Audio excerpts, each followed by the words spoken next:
Ladies and gentlemen, Sherman D. Manning joining you live from Los Angeles, California. I hope you've gotten a copy of The Truth About O.J. Simpson, Race, Class, Money, and Justice. It is a book that is not just about O.J., but it is about the no-J's in life.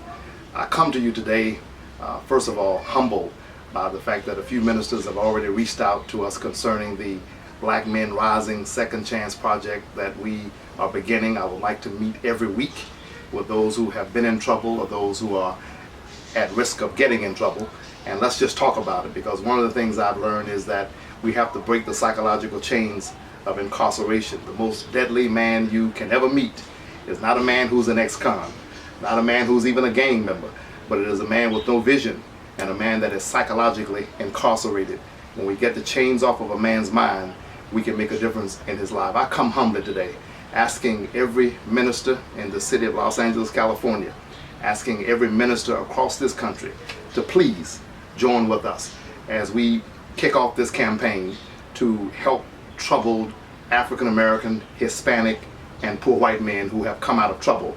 I gave a wrong statistic the other day. I said 80,000 men, but roughly 65,000 men per month get out of prison, and many of them have nowhere to go. I still remember what it was like when Pastor Terry Wilson over at Good News Baptist Church allowed me to preach my first sermon after coming out of trouble at Good News. The fact that he reached out to me made a difference in my life. And my second sermon was preached over at Greater Hopewell Baptist Church, where Kenneth Pitchford is the illustrious pastor. It meant so much to me. And many people come out of incarceration, sometimes wrongly and sometimes rightly, and they don't have anyone to extend a hand to them, a hand of welcome, a hand of friendship, a hand of love. And what we are trying to do is do something about that. I reach out to President Barack Obama, who's leaving office very soon, and I say to him that he has been an inspiration to me and to many other guys in dark places in this country, to let us know that even if you're African American, even if you're a community organizer, even if you are Hispanic, if you are any kind of minority in this country and in this world, in the United States of America, if you apply yourself, believe in God and believe in yourself, you can make it. And I asked President Obama to join us in this campaign. I reach out to pastors across this city.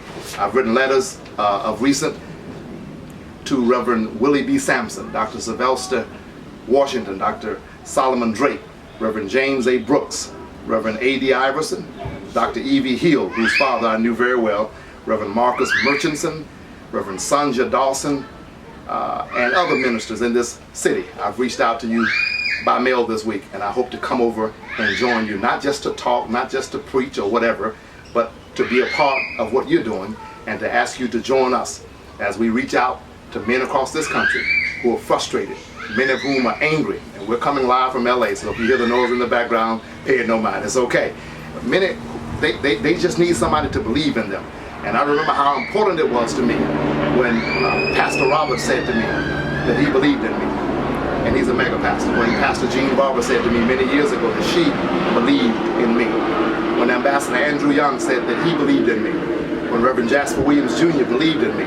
And many of them I let down, sometimes by mistakes that I made, sometimes by things that I didn't do.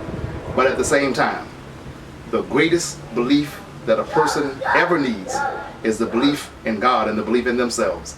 And so coming back from what I've had to come back from has been difficult. And I've had to suffer. I lost half my family in prison.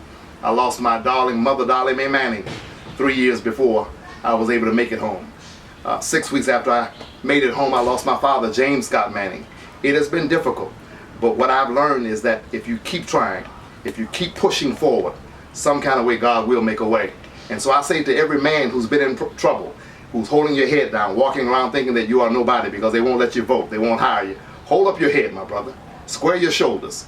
Keep pushing. Some kind of way, suffering breeds character. Character breeds faith.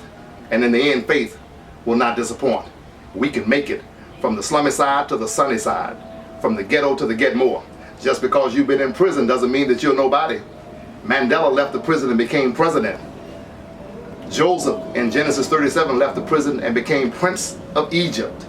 Prison can be preparation for your destination, but you have to continue to believe in yourself. And if anybody tells you that it's easy, they're lying to you. Nothing about life is easy. It's not easy when you get there and you lose your family. It's not easy when you get out and some ministers won't reach out to you. But God can make a way out of no way. and just keep believing in yourself. And no matter how far down they have knocked you, just remember that if they knock you to your knees, it's a good place to call on God.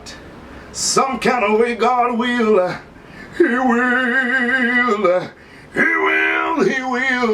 He will make a way. I just wanted to do that. That's the little Baptist boy of me coming out. But listen, I love you very much. Email me at ShermanDmanning@gmail.com and let us know that you'll participate and join us in this campaign to restore African American men back to their families, back to their communities. Businessmen, we need you to join us and say you'll give them jobs. We need professors of sociology and criminal justice to join with us. And pray for me, because it is dark.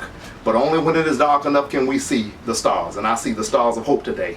In some kind of way, I believe that everything is going to be all right. I'll see you the next time. Sherman D. Manning joining you live from Los Angeles. Thank you kindly. Pray for me.